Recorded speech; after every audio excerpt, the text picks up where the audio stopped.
जो एक जैसे हमको एक साथ, तो ए वाले को एक साथ, बी वाले को एक साथ। चलो यहाँ एक था, ए वाले के पास ए वाले लाते हैं, ये 10 ए, ये देखो प्लस का है ना, इधर आएगा तो माइनस का 50। यहाँ कौन बैठा है 200, बोल रहा है कि 10वें पद का 10 गुना बराबर होगा, इसके बराबर होगा 15वें पद के 15 गुने के बराबर होगा। दोनों को बराबर रखो, वहां से ए और डी का मान निकाल लो, और जैसे ही ए और डी का मान आ जाता है तो हम लोग कुछ भी निकाल सकते हैं, कोई भी पद पूछे, कुछ भी पूछे निकाल पाते हैं। तो सबसे पहले फोकस करेंगे कि ए और डी कैसे आएगा।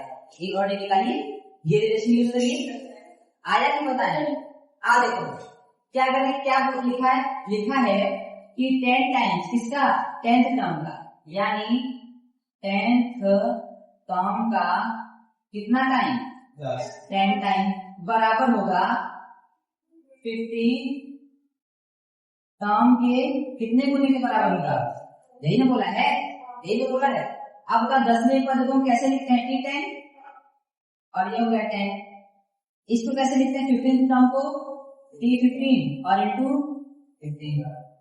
अब बताओ अगर यहाँ T10 लिखा है, इसको लिखने का एक तरीका होता है, किस तरीके से किसी भी टर्म को लिख पाते हैं। इसको लिखते हैं a प्लस 9d और ये मल्टीप्लाई होता है किससे। अच्छा यहाँ ब्रैकेट क्यों लगाते हैं, ब्रैकेट क्यों लगाते हैं, ताकि ये जो नंबर से मल्टीप्लाई करें ये दोनों में मल्टीप्लाई हो। भाई ये T10 ये पूरी वैल्यू T10 की है ना, ऐसा तो नहीं केवल 9d की वैल्यू 9d में 10 से मल्टीप्लाई करेंगे, ये a कहाँ जाएगा, इसलिए ब्रैकेट लगा देते हैं ताकि 10 का मल्टीप्लाई a में भी हो और 10 का मल्टीप्लाई 9d। फिर यहाँ पे करेंगे T15 कैसे लिखेंगे, a प्लस बताइए 14d और ब्रैकेट लगा के इंटू 50।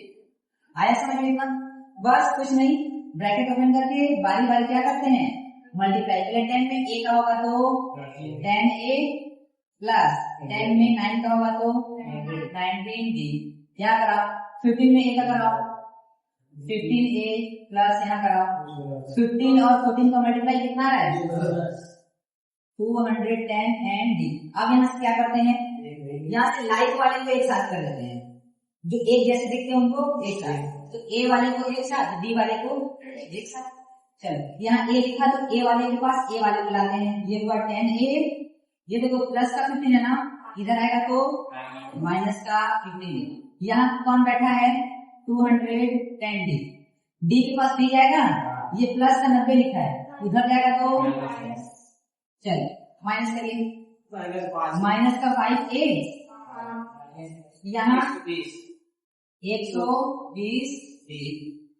क्या मैं यहाँ a और d की वैल्यू निकाल सकता हूँ, यहाँ से कुछ नहीं करना है, a को रहने दे, d को इसके नीचे ले आए और 5 को इस नंबर के नीचे ले आए, a और d को एक साथ कर लें और नंबरों को एक साथ कर लें, तो क्या बचेगा यहाँ a, d को नीचे दे देंगे, क्योंकि यहाँ d मल्टीप्लाई में है तो कहाँ चलाएगा डिवाइड में।